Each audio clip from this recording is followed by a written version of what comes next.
Good morning to everyone from Tinchuley. তোমরা যারা আগের পার্ট দেখেছো ভিডিওর তারা জানো আমরা কালকে তিনচুলেতে স্টে করেছি। এটা হলো আমাদের হোমস্টে। সেখান থেকে বৃষ্টি ভেজা এরকম একটা সকালে আমরা ঘুম থেকে উঠে এরকম একটা ভিউ পেলাম। সারা রাত বৃষ্টি হয়েছে, যদিও ভালো। আমরা ঘুরতে যাওয়ার সময় কিন্তু বৃষ্টি পাচ্ছি না।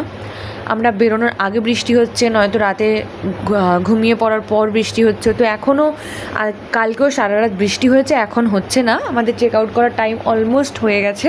এখান থেকে আমাদের নেক্সট ডেস্টিনেশন হলো দাওয়াই পানি।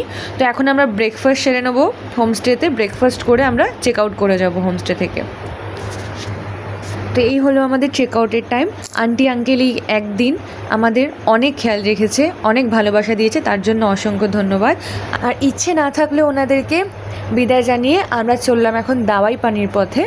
যেতে যেতে এই জায়গাটা এত ভালো লাগলো, মেঘগুলো এভাবে ওপর দিকে উঠে আসছে, টাইম ল্যাপসের যেন মনে হচ্ছে বৃষ্টিটা নিচ থেকে ওপর দিকে উঠে আসছে। এই জায়গাটায় কিছুক্ষণ দাঁড়িয়ে আমরা আবার রওনা দিলাম। তো এটা আমাদের 5 দিনের যে ট্যুর প্ল্যান, তার মধ্যে আজকে 3rd ডে। আমরা এখন আছি দাওয়াই পানির রাস্তায়। দাওয়াই পানি আর এখান থেকে 3 কিলোমিটার। বৃষ্টি কিন্তু হচ্ছে না, কিন্তু এই মেঘ পুরো ভরে রয়েছে দেখো। আর আগে বৃষ্টি হয়েছে কিনা জানি না, রাস্তাটা ভেজা। আমরা আজকে হোমস্টে থেকে বেরিয়ে এই 10টার দিকে রওনা দিলাম দাওয়াই পানির উদ্দেশ্যে। এখান থেকে আমরা দার্জিলিংয়ের দিকে যাব আজকে।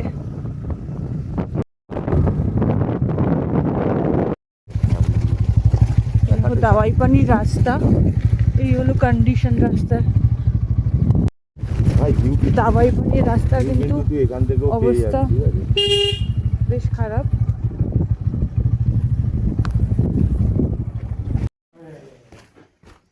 দাওয়াই পানি একটা ভিউ পয়েন্টের দিকে যাচ্ছি দেখতে।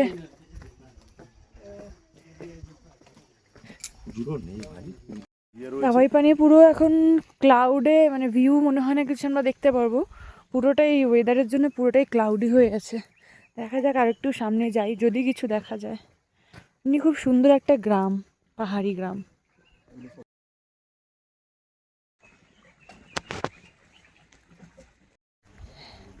এগুলো থেকে কত সুন্দর ভিউ দেখা যেত যদি এরকম ক্লাউড না থাকতো। যত যাচ্ছি নিচের দিকে নামছি এরকম, এটা কিছু একটা পাহাড়ি ফল হবে দেখো। পাহাড়ি ম্যাও, এই পাহাড়ি ম্যাও, এই পাহাড়ি ম্যাও, কই যাস? দাওয়াই পানি কিন্তু নর্থ বেঙ্গলের one of the best place, যেখান থেকে খুব সুন্দর কাঞ্চনজঙ্ঘার ভিউ পাওয়া যায়। বাট ওয়েদারের জন্য আর এত ক্লাউডি থাকার জন্য আমরা কাঞ্চনজঙ্ঘা এখান থেকে দেখতে পাইনি।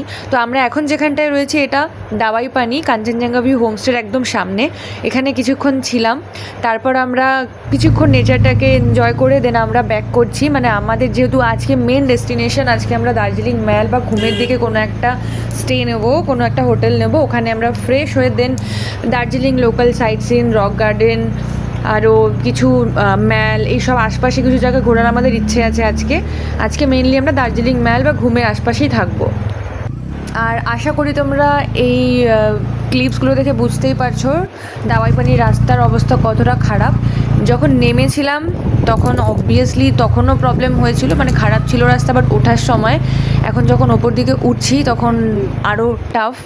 দাওয়াই পানির রাস্তার কন্ডিশন ওভারঅল খুবই খারাপ। তো যদি কেউ 2 হুইলারে আসছো, এই সিজনে আসছো বর্ষাকালে, একটু সাবধানভাবেই গাড়ি চালিও, কারণ এখানকার রোড কন্ডিশন খুবই খারাপ। এই কদিন যে কটা সাইট সিনে গেছি, ওয়ান অফ দ্য মানে টাফেস্ট বলতে পারো, বা সব থেকে খারাপ যদি কোনো রাস্তার কন্ডিশন হয় কোনো ভিউ পয়েন্টে, সেটা এখনও অবধি আমরা পেয়েছি দাওয়াই পানির। তবে হ্যাঁ, রোড কন্ডিশন খারাপ হলেও জায়গাটা কিন্তু খুবই সুন্দর। মানে একটা পুরো মনে হচ্ছে যেন সিনারি দেখছি। গ্রামটা এতটাই সুন্দর, বাড়িগুলো এত কালারফুল, মনে হচ্ছিলো একটা কোনো ক্যানভাস বা কোনো পেন্টিং টাইপ একটা গ্রাম লাগছিল। খুবই সুন্দর জায়গাটা। ইচ্ছা রইলো এখানে কখনো আবার আসার, মানে চাইছি যে এখানে এসে একদিন স্টে করব। আজকে তো সেটা পসিবল না, বাট পরে কখনো যদি নেক্সট টাইম প্ল্যান হয়, শুধু দাওয়াই পানি প্ল্যান করেই আসবো, দাওয়াই পানিতেই কাটাবো। মোটামুটি 1-1.5 ঘন্টার মতন দাওয়াই পানিতে কাটিয়ে আমরা এবার জোরবাংলো হয়ে যাচ্ছি ঘুমের দিকে। এখান থেকে আর মোটামুটি 4 কিলোমিটার মতন রাস্তা বাকি জোরবাংলো মোড় আসতে। রাস্তাটা দেখো পুরো মেঘে ঢেকে রয়েছে, সামনে পুরো ঝাপসা দেখা যাচ্ছে। এখন প্রায় বেলা 11:30 মতন বাজে, তাতে এই অবস্থা। আমরা এখন আছি ঘুম স্টেশনের কাছে, যেটা ইন্ডিয়ার হাইয়েস্ট রেলওয়ে স্টেশন। ঘুম স্টেশনের কাছ দিয়ে আমরা দার্জিলিংয়ের দিকে যাচ্ছি।